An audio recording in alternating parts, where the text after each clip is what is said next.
Good morning from me, Wendy Rudd, South Somerset. This is our Talking Cafe Friday morning. Unfortunately, like most live things, we are having a technical issue.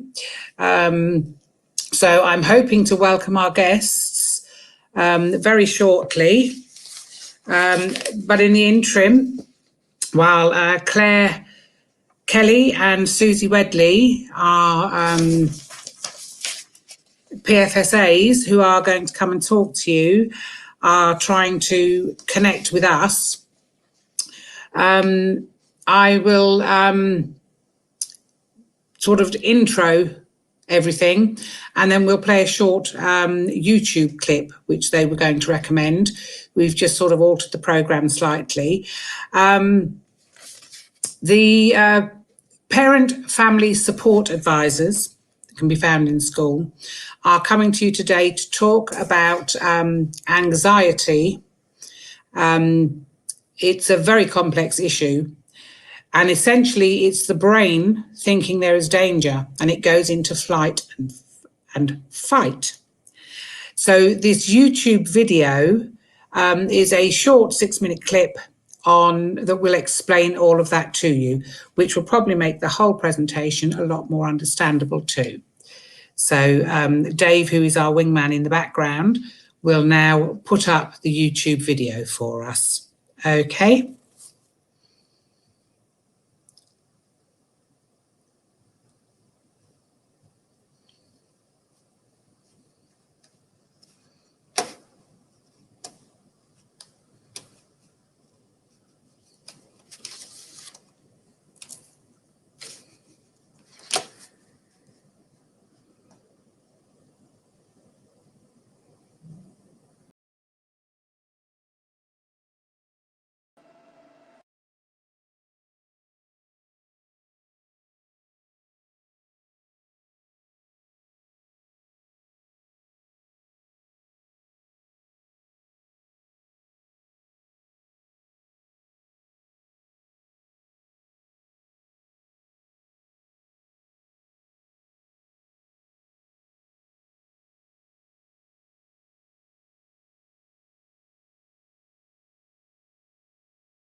Hi, sorry to come in.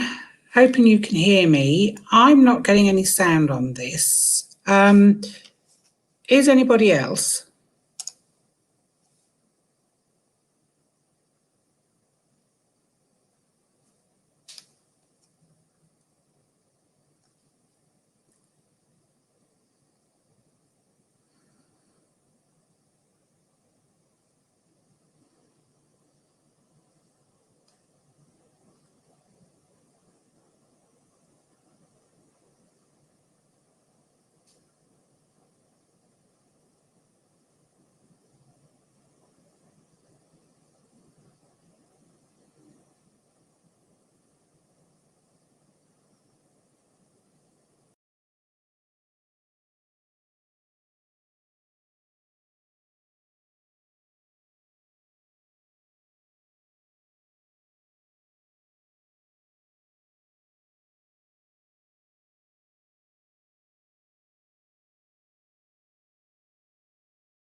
Hello.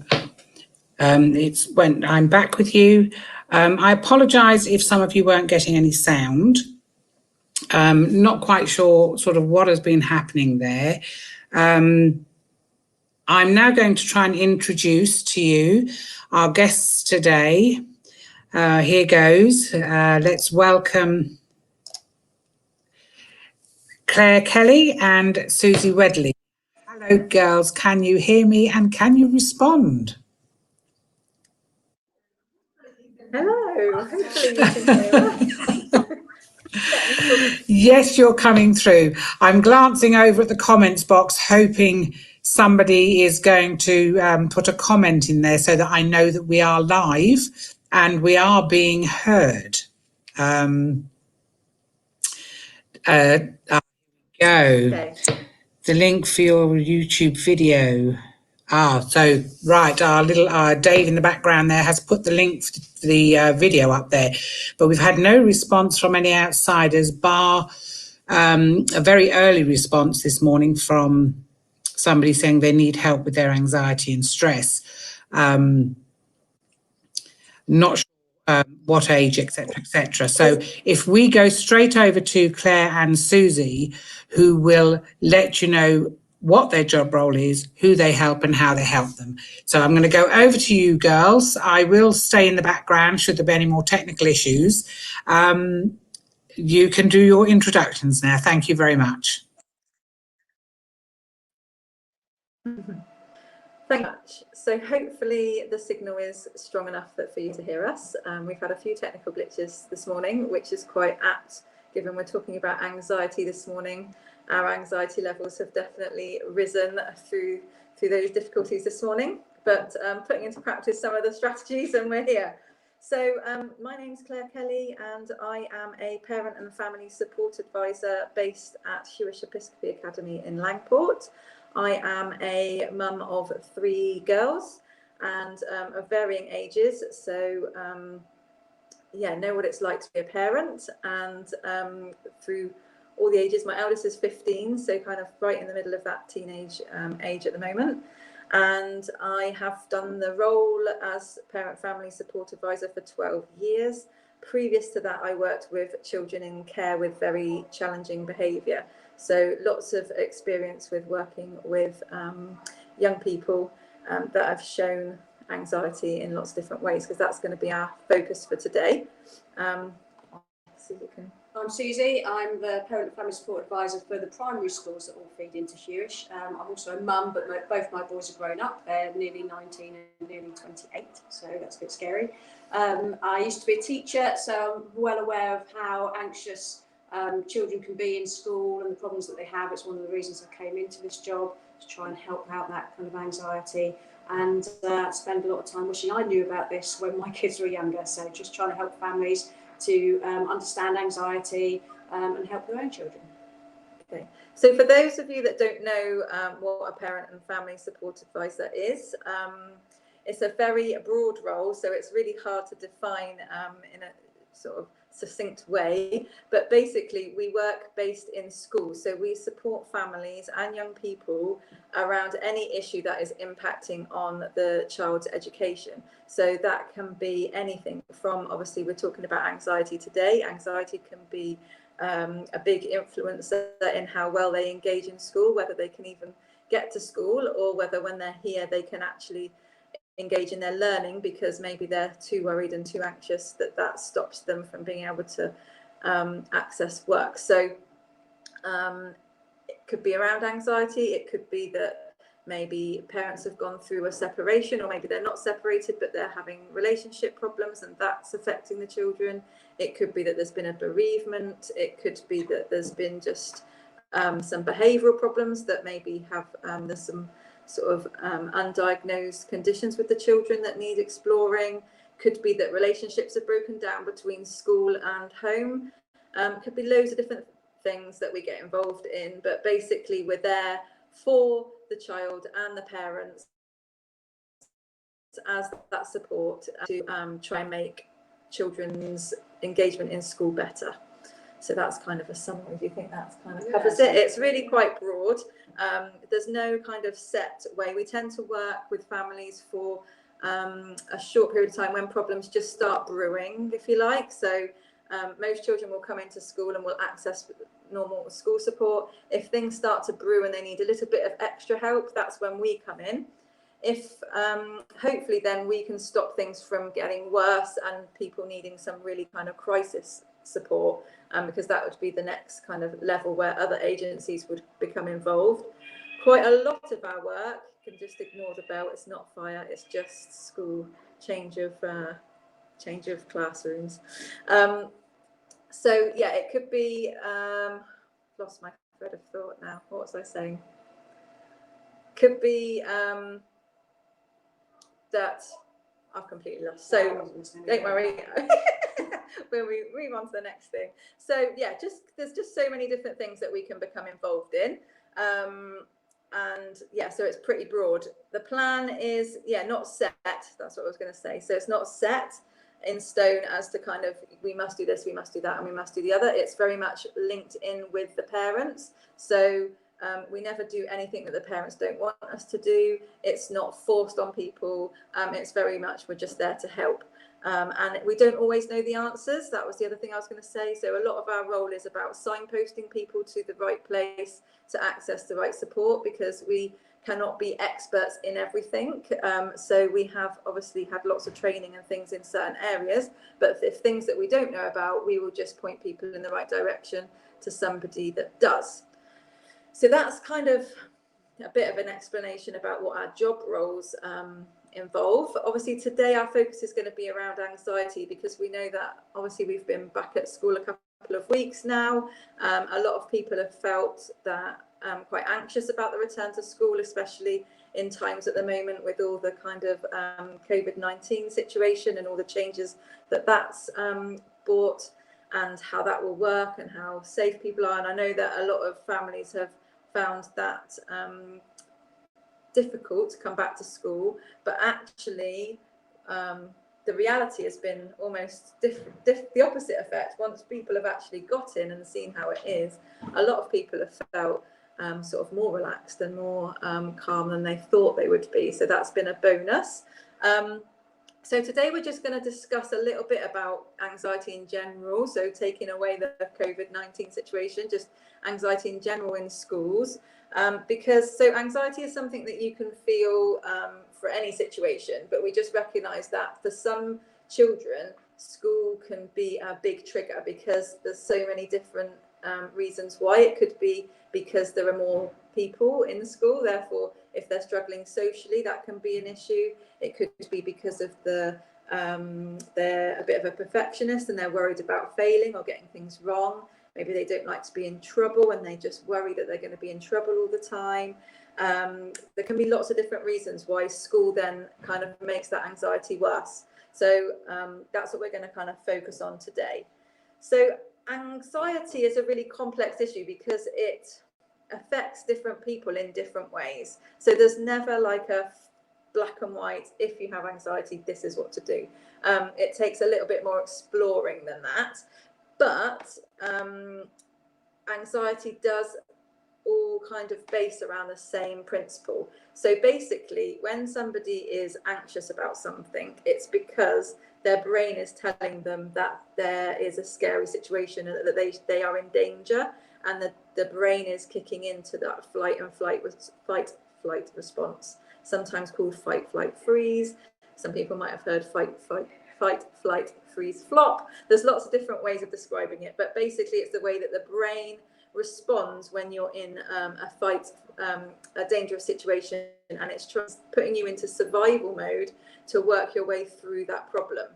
The difficulty is that our brain is triggering us into that survival mode when actually we're not in a dangerous situation. So we're not about to get run over, or we're not about to be eaten by a bear.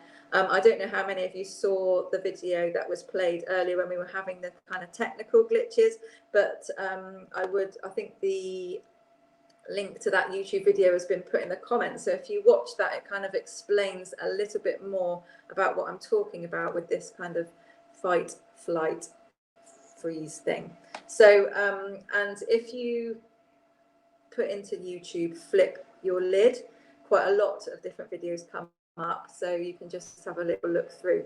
But I'm just going to do a little demonstration with my hand. You can see my hand. So if we imagine that this is your brain, if I turn, I'm trying to make sure you can see me.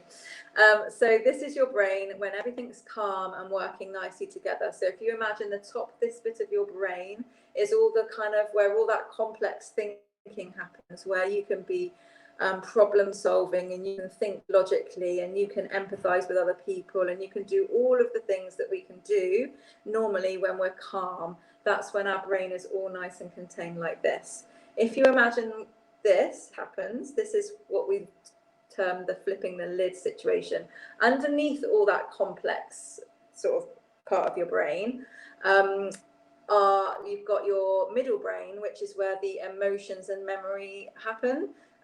So you've got that part of the brain, and then right at the bottom in the brain stem is that survival brain.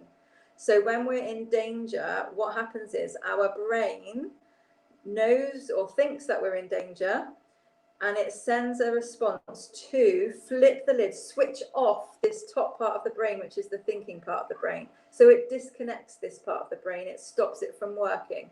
The reason why it stops it from working is because it doesn't want you to overthink the situation.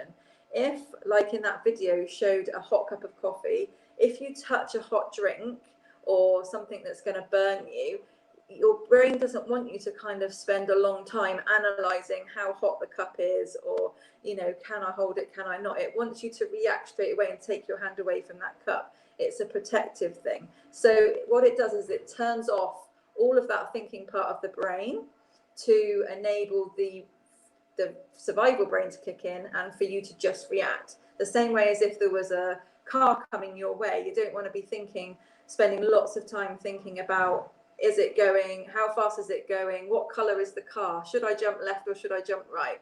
It doesn't want you to think all those things, it just wants you to move. So it deliberately stops that thinking part of the brain from working and gets you out of the way, which is really useful if we're in danger.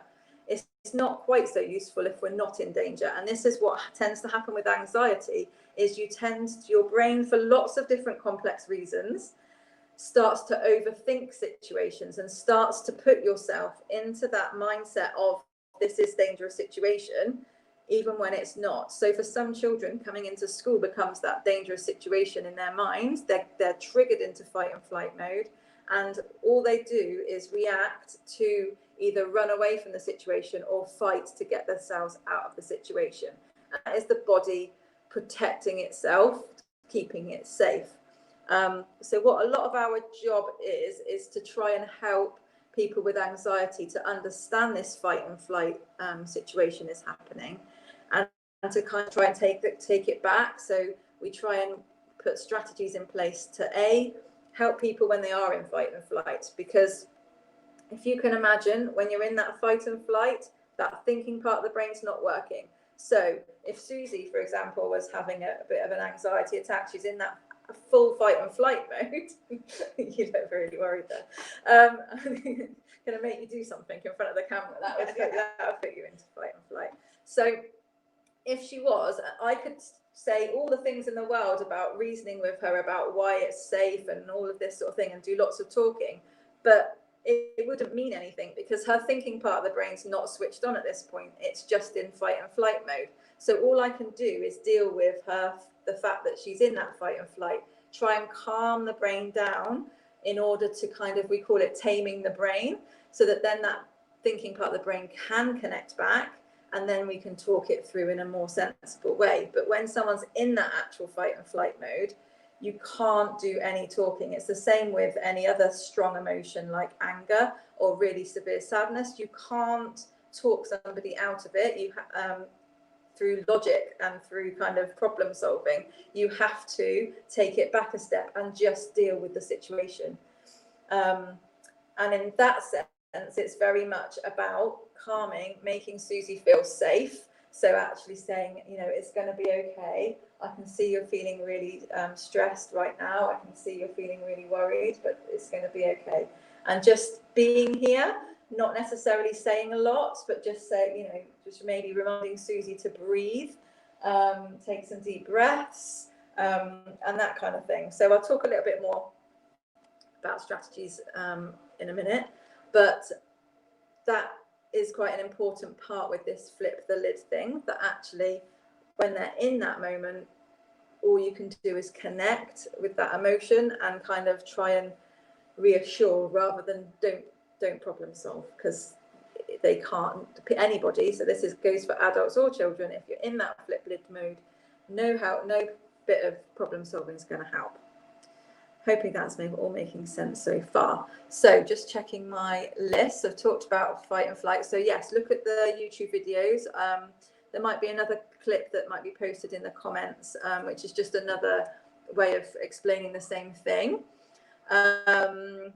So linking it back to what me and Susie would do is, in school, we would try and work out, as an individual to the person that's finding things difficult, getting anxious, what does this look like for that child? So trying to, when they're calmer, work through some of those things as to what triggers them. You know, is there anything that we can do to make them feel a bit safer in that situation, so that they're not triggered into fight and flight? So do they need to be sat in a particular positioning in the classroom so that they feel safer? Do they need to be allowed to be able to get out and just walk around if they need to? All sorts of kind of individual things that I don't want to spend a long time talking about, because it's very individual. But that's part of our role, would be to kind of link with school, link with the parents, link with the children, and kind of work our way through. The other thing that we do is work individually with the children, so we can try and work with them on helping them to build up some skills in dealing with anxiety. Because one of the things I haven't said yet is anxiety is a normal feeling that everybody gets. Everybody gets anxious, just that for some people they get triggered into anxiety more often than other people. So anxiety is a normal emotion, and so if you're a parent dealing with children with anxiety, because that's another part of our role, would be to speak to the parents and give them some advice. It's very much about trying to encourage the children to talk about how they're feeling and to acknowledge that that feeling is okay. It's okay to feel worried about that.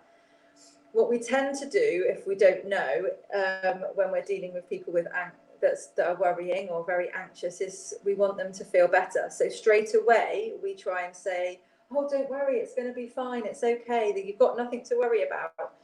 And actually sometimes when we say things like that, it can actually make it worse for that young person or that adult that is feeling anxious, because suddenly they think, well, why do I feel so terrible then? What's wrong with me? There must be something desperately wrong with me, because I'm feeling really overwhelmed and like I can't cope, yet somebody's telling me that there's nothing to worry about, and that feels like a mismatch.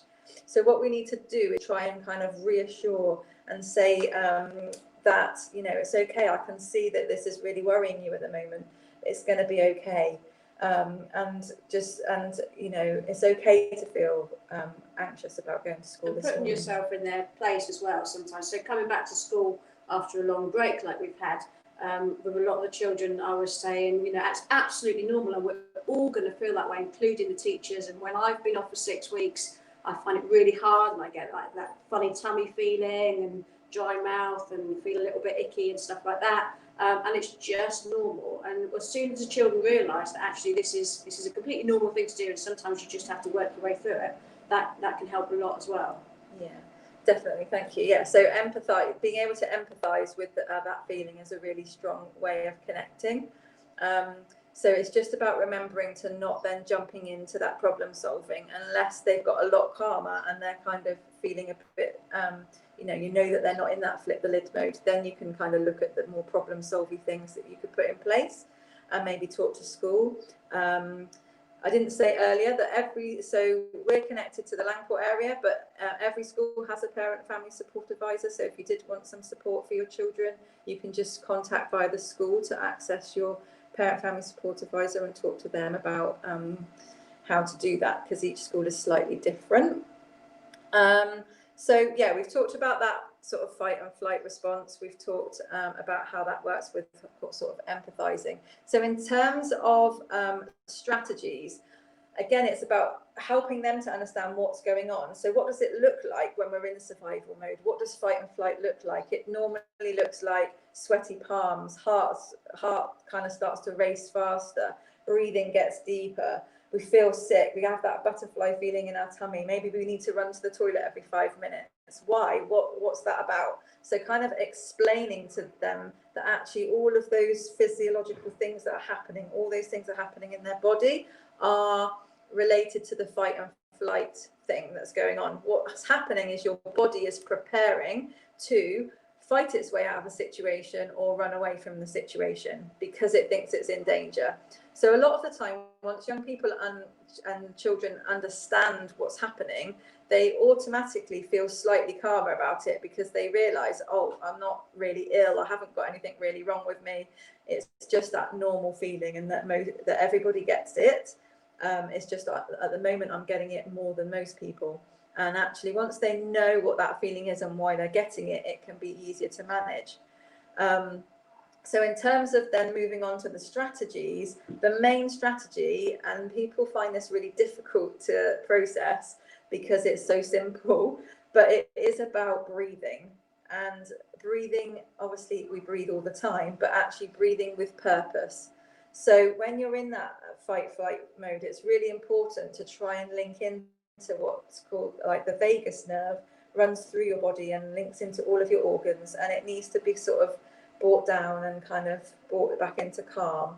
And the best way to do that, and well, the only way to do that really, is to get into this sort of deep breathing. So actually really encouraging someone that's feeling anxiety to just really take those deep breaths in and out, and actually making it really purposeful.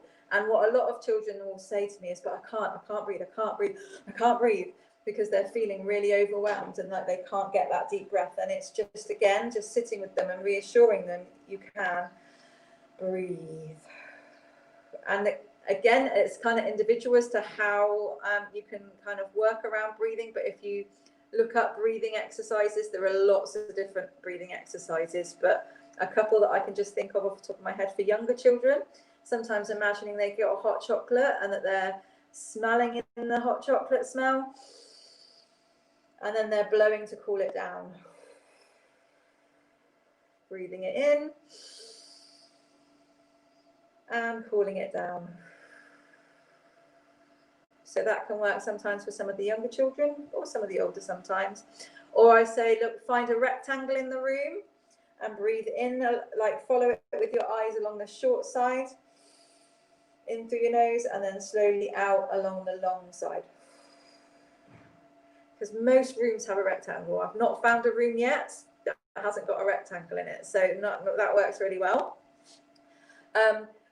Some people have strategies on like breathing in for a certain amount of seconds and breathing out for a number of seconds. These are all very individual, because I think sometimes if you give them a certain time, then that creates more anxiety sometimes, because they're like, well, I can't hold my breath for that long, and it becomes, I don't know if your experience is the same. So it's about finding what works for that particular person, you know, and practicing this when they're not in an anxious situation, so that actually they can feel calmer about it and they can actually start to practice some of that really deep, relaxing breathing. And that will help bring that lid back down, bring them back to calm, and then you can move on and hopefully then put into some place some problem solving and work out what those anxieties are. One of the other really common things that we see happen, and it's a totally natural thing to do, I've done it lots of times as a parent too, is we want our children to feel better really quickly. So we tend to take them out of the situation that makes them feel anxious, because we don't want them to feel so awful, especially if they're, you know, really getting very emotional about it. We don't want to see them upset. We don't want to see them hurt. So we take them away from the situation. You know, that's not going to necessarily do massive damage in the short term if you just do it occasionally, but actually the only way normally to kind of help them long term through anxiety is they have to face those things that are making them feel anxious. They have to practice getting over that feeling. So it's about doing that in a sort of planned and structured way. So if something, you know, if they're feeling too worried because, I don't know, my eldest used to hate sports day. Every time it came up to sports day, she'd feel sick, she'd have like bad stomach, she'd need to go to the toilet every 5 minutes, she'd want to be off school. And it's about, you know, crying, please don't send me in, it's going to be the most awful day in the world, all of those things. And it's actually sometimes talking it through. Yes, it's going to be difficult. So you're not kind of minimizing it and saying, no, it's not going to be a problem. Yes, it's going to be hard. This for you is a really tricky day, and you know, for you it's a big deal, but we have to do it. So it's about still going over that barrier and saying, you know, yes, it's going to be hard, but yes, you'll get through it, and yes, you'll get to the end. So it's about building up that resilience and that structure to remember your breathing. You've got, you know, when you're feeling that high anxiety, breathe, get through it. Then you focus on the next minute and the next minute.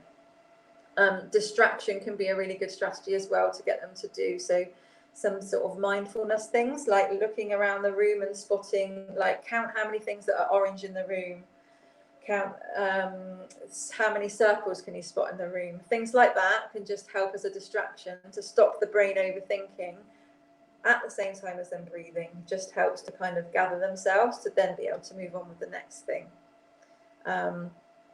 So those are a few strategies. The other thing that we encourage people to do is to practice kind of mindfulness. You know, a lot of people have put, schools are quite good now at bringing this into kind of day-to-day activities in school anyway, so children are quite familiar with the word mindfulness. My teenager normally rolls her eyes when she hears me saying, you know, practice your mindfulness. But it is about just being able to kind of get relaxed, get into that sort of mode of just controlling the mind so that it's not overthinking and it's kind of settled. And again, these are the sorts of things that need to be done kind of outside that full anxiety. So not when they're in flip-lid mode, outside of that, actually practicing being able to do some of these things. So again, it's very individual as to what works best for people. But things like you can either do kind of visualization, meditation kind of things, or you can do kind of muscle relaxation. Children really like mindful eating. We often do mindful eating with chocolate, and they're usually quite like that. So. Yeah. So that just involves really tuning into like what you're experiencing in the moment. That's what mindfulness is all about. It's about taking it back to like right now, what can you feel? So with mindful eating, it would be about the tastes mainly, like, and maybe the smells, and that kind of thing. So you're really kind of focusing on what you can feel, maybe what you can touch, what you know, all of those sense, really tuning into those senses in that time. But if you Google mindfulness activities, you'll just be overwhelmed with lots of information, and it is about just practicing some of those things. There are also some really good apps that you can use. Things like Smiling Mind is one app that's really good to use, and Headspace is another one. Mind Shift is another app that kind of links into these things, and Calm. So they're the kind of four that kind of spring to mind. But again, there are lots. So it's about personal choice and kind of playing around with some of these things to see what works best for you or your children. Because yeah, everybody's different, and for me personally, I find it much harder to do kind of visualization things, whereas actually if I'm doing a muscle relaxation where I'm actually physically tensing and releasing my individual muscles, for me that works better because I'm focusing on something and it's physical, whereas other people find that hard and would prefer to do kind of thinking and using imagination and things. So it's finding what works for you. So the other thing that we kind of do, like I said, is advise parents and give people advice, kind of how to support. And we run a course called Tuning into Teens and Tuning into Kids. So quite a few PFSAs run that course, and it looks at emotion coaching over a sort of 6-week course, and which means kind of helping you as a parent to coach your children through their emotions. So instead of us always rescuing them from how they're feeling and making it better, actually how can we help them to make it feel better for themselves? Because actually, you know, that's a much better approach in helping them to feel that actually no matter where they are, whether they're with you or not, they can cope and they can manage that feeling in that time. So that's what the emotion coaching course looks at. There is a very short online course that kind of looks at the principles of emotion coaching that you can access through a Somerset County Council website that's for children and young people's well-being. So hopefully we can put the link in the comments. It's cypsomersethealth.org is the organisation, and they have lots and lots of useful information around well-being of our children. So they have this link to the emotion coaching short course, and they also have lots of other general advice around well-being for children. And they have links also on there to other organisations like COOF, which is for the older children, it's like online counselling. And Young Somerset, which is another organisation that has like wellbeing workers that can do sort of lower level cognitive behavioural therapy approaches and things like that to really get a bit deeper than the work that we would do, kind of really looking at sort of some of their thoughts and how that links to kind of behaviours and how that then kind of goes to their emotions, thoughts, feelings, behaviours, and it kind of goes in a bit of a pattern. It helps them to kind of reboot. So that's the sort of thing that Young Somerset can help with.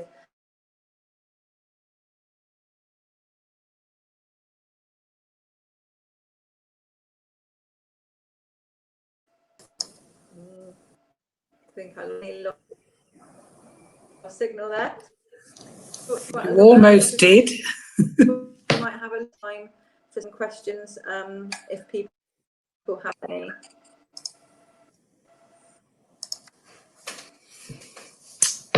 Hi, ladies.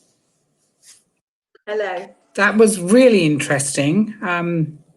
I found that very informative. Thank you very, very much. Looking at the comments boxes at the moment, we don't have any questions. However, what happens is this will be viewed after we have actually finished going live, and the questions tend to come in then after we've it's set back up so people can continue to see it indefinitely. So if anything comes through, we will make sure that you can questions. come back and answer. Yeah.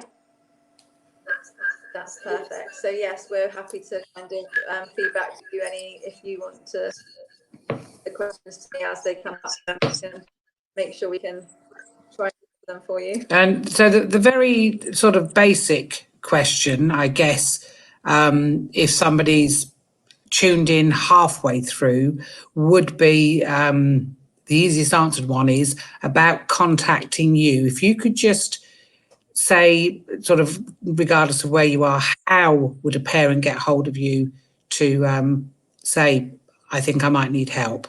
Be good. Yeah, no problem. Yeah, so yeah, our role is based in schools. So for us specifically, I'm based at Hewish Episcopal Academy in Langport. So if your child attends that school, you can access me through the school. And she does the schools that feed up to me. So all the primary schools that then link up to Hewish, Susie covers. So if you have children at those, can go to those schools and they will find a way to get hold of Susie. And then that goes with so every school in Somerset has a version of us that does our job role. So you would just contact your school and ask to speak to the parent family support advisor, and you should be kind of directed as to how that can happen. That's lovely, thank you. No problem. So yeah, thank you very much. As I say, the information is there. We will forward you any questions, and I would just like to say thank you very, very much. That was very informative and very interesting. And hopefully we can get together in the future and cover other subjects that you deal with.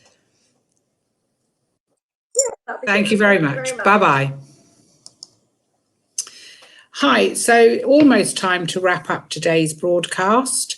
In my normal stance, I would like to read you a little poem that covers the topic. Obviously, the title is Parent Family Support Advisor, PFSA. Do you know about your PFSA? How we can help and support with your day? Anxiety for kids is scary and not bright. It causes the brain to panic, flight or fright. We help with emotions, relationships too, whether parent or child will be there for you. We run courses for parents, whether you've kids or teens, on how to support and what it all means. We offer family support. Come give us a try. The things that you learn, you can then apply to support your child and empower them and move forward as a family unit again. So that's me saying thank you very, very much for watching. I will see you soon. Please tune in every day, 11 o'clock. Our subjects are varied and wide, and we look forward to seeing you again. This is Wendy Rudd saying goodbye.